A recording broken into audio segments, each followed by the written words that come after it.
ABC Listen. Podcasts, radio, news, music and more. Nearly 2 years ago, Erin Patterson served a deadly beef Wellington lunch to her family at that now infamous mushroom lunch, and soon the jury will hand down a verdict. Guilty or not guilty. I'm Stephen Stockwell. And I'm Rachel Brown. Each day we're racing straight from court to our Mushroom Case Daily studio to bring you all the evidence from the trial. We have a new podcast episode every evening the court is sitting. Hit the follow button on the Mushroom Case Daily podcast so you don't miss a single one. You can find it on the ABC Listen app.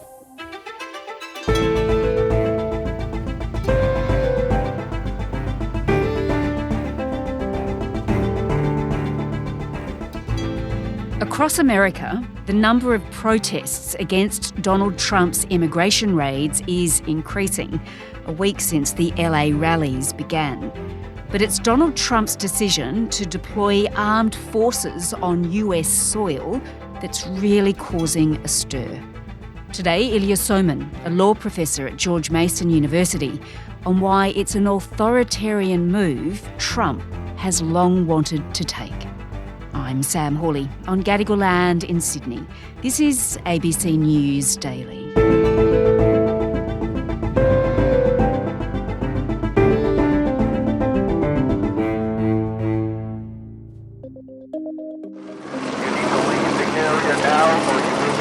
I have declared a local emergency and issued a curfew for downtown Los Angeles.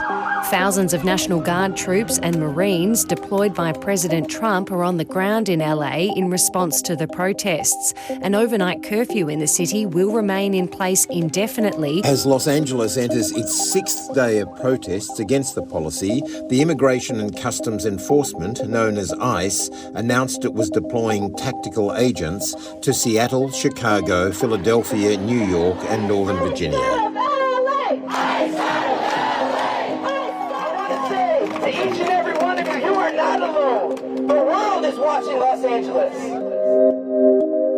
Ilya, it's a week since these protests in LA first began, but it's been an extraordinary week, not so much because of the protests, but because of the US president's reaction to them. Yes, that's right. The protests themselves are not that extraordinary, nor is the level of violence that has occurred, which is, so far at least pretty modest in scope. Rather, it's the domestic use of the military and the attempt to assert federal control over the National Guard, which, if not completely unprecedented, certainly is unusual, and certainly in modern times has not been done without much more substantial reason than exists here. And I would have thought it's pretty ironic, Ilya, that Donald Trump pardons almost everyone involved in the January 6 riots and then sends in the military for these protests. So I would say it's more than an irony. It's pretty obvious and blatant hypocrisy. What happened in 2021 was a genuine insurrection and a genuine attempt to overthrow the government effectively to keep in power a person who had no legal claim to it. On the other hand, what is going on now is fairly small-scale violence and property destruction. I condemn it. The people who do it should be prosecuted, but it's not anywhere near the level of what happened on January 6th. In many cases, Trump's immigration policies and the activities of ICE are themselves lawless, trying to deport people without due process, seizing people when they're going to immigration hearings, sending people to imprisonment in El Salvador, which is lawless on many levels and which several courts have ruled against. So I think it is Trump's law breaking which precipitated this crisis, and he and his policies are principally to blame for it. That doesn't justify people reacting with violence that harms innocent people in response. That's wrong, and I condemn it. But it is also the case that when the government itself acts lawlessly, they can't rightly count on the cooperation of citizens that normally they might come to expect. Some of these protesters have been flying the Mexican flag. That plays into Donald Trump's hands, doesn't it? That's what he wants. Maybe. If I were organizing a protest, and I'm no political activist, but if I was, I probably would not wave Mexican flags, but that people have a First Amendment right to wave whatever flags they want, whether I approve of them or not. All right, so Ilya, we're going to unpack with you the significance of Donald Trump's intervention in these protests. To do that, I just wondered if you could first take us to Fort Bragg. That's a military base in North Carolina. Donald Trump addressed troops there during the week, didn't he? It's a beautiful sight to be with you in a place called Fort Bragg.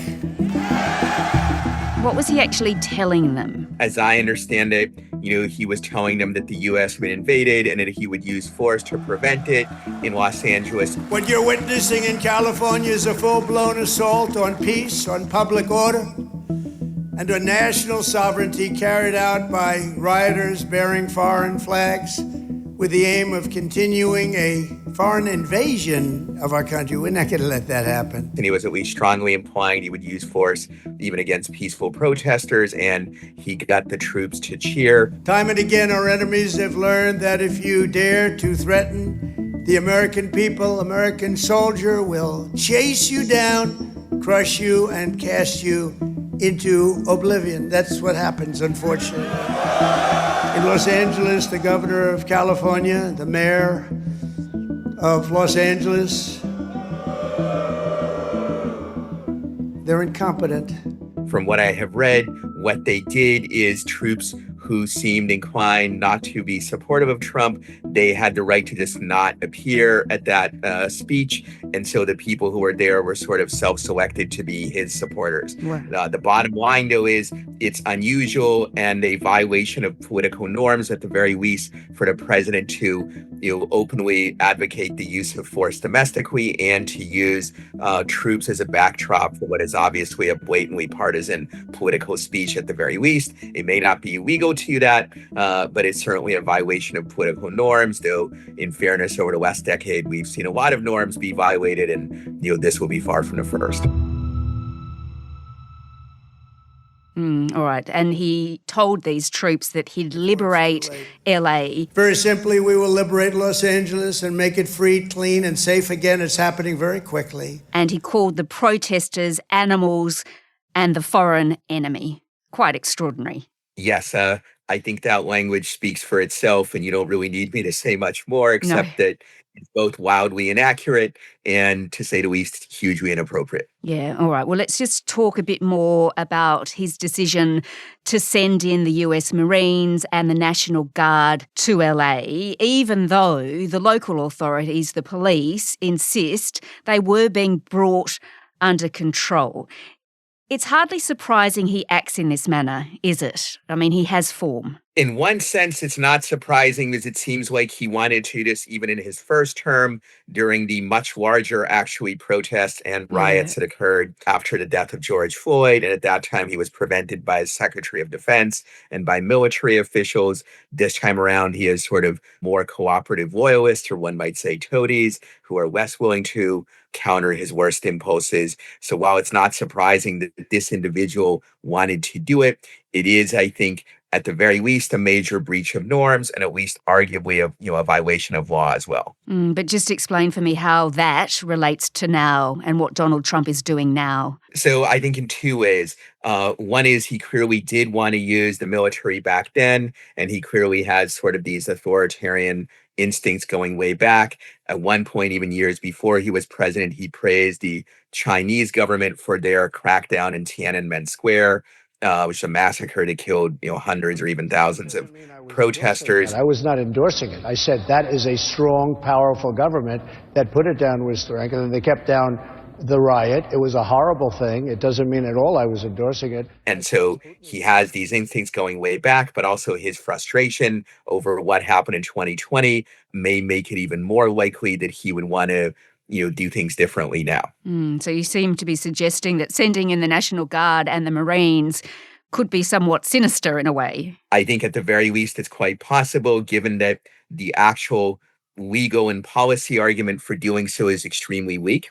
So either at best is just a very poorly thought out initiative by the administration, but at worst it is indeed sinister, as you suggest. But to what end? What's the aim? So one possible aim could simply just be to look strong or to satisfy, his instincts to be strong and tough. Another possibility is that they want to normalize the idea that you can use troops domestically so that they have this in their toolkit going forward. And that obviously would be extremely sinister, as you suggested. So it's a practice run for the future. Yeah, if you normalize something and you succeed in getting people to accept it, and obviously those are two big ifs, then it's easier to do it, the second or third or fourth time around.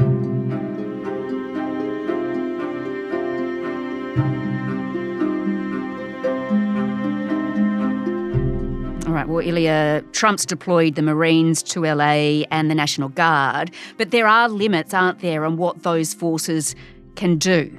Just explain that. So under the current set of statutes that he's invoked, it seems like the limits are that they can only sort of protect federal facilities and perhaps federal personnel. And from what I've read and heard, they actually haven't been doing very much other than like sort of being in the streets and guarding certain federal facilities. But if he were to invoke the Insurrection Act, a law he hasn't invoked yet, then at least it's possible that they would have much broader law enforcement authority to just enforce ordinary laws, and could then act much more aggressively. And there's also the issue of, even if he doesn't invoke the Insurrection Act, whether he could simply just order them to do things which are illegal, but on the hopes that nobody would stop him from doing it, even if it is illegal under the letter of the law. Right, and just to point out, that Insurrection Act, it's not used very often. We haven't seen it used much in American history, right? Not much. The last time, if I recall correctly, was with respect to the LA riots of 1992, which really was much larger scale violence than anything going on, right now. But certainly it was the case that there was large scale riots. The LA police at that time were just not able to control them. They were taken by surprise. Whereas right now, from what I've heard, things are sort of calming down. There has been some destruction of property and some relatively low level violence, but nothing like what happened in LA in 1992 or at some other notorious riots in American history.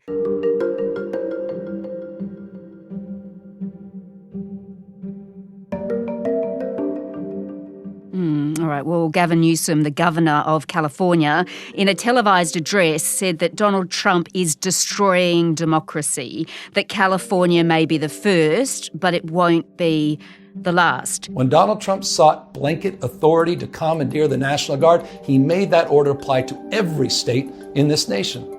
This is about all of us. This is about you. California may be first, but it clearly will not end here. Other states are next. Now, we should point out, of course, that he is a Democrat and could potentially be a presidential nominee in the future. But what do you make of his comments? I think his concerns are at least plausible and well taken. We don't know whether the administration has a plan to make use of this president in the future and the like, but I think the risk is great enough that this is the kind of thing that, if at all possible, you want to cut off before we go down that road and take more risk. All right, well, Ilya, Donald Trump's next big scheduled event is this military parade in Washington over the weekend. The president says any protests there would be met with a very big force. For those people that want to protest, they're going to be met with very big force. This is people that hate our country, but they will be met with very heavy force. I don't know what force he has in mind or whether he even plans to carry out that threat in any way or not. But obviously, if he does use force even against peaceful protesters, that would both be a violation of the First Amendment and, I would argue, a crime as well. But Ilya, if the LA riots are the start of something bigger for Trump, what legally can be done to stop him? I note the California governor is taking action in the court to halt the troop deployment. But does that achieve anything? So it depends to some extent on whether he wins the action, and if so, whether Trump would obey the decision. So we'll have to see what happens in court on that, and if there is a decision by the court against Trump, whether they would obey the injunction or not. If troops commit crimes or shoot people illegally or whatnot, criminal liability can result there. There would also be civil liability as well.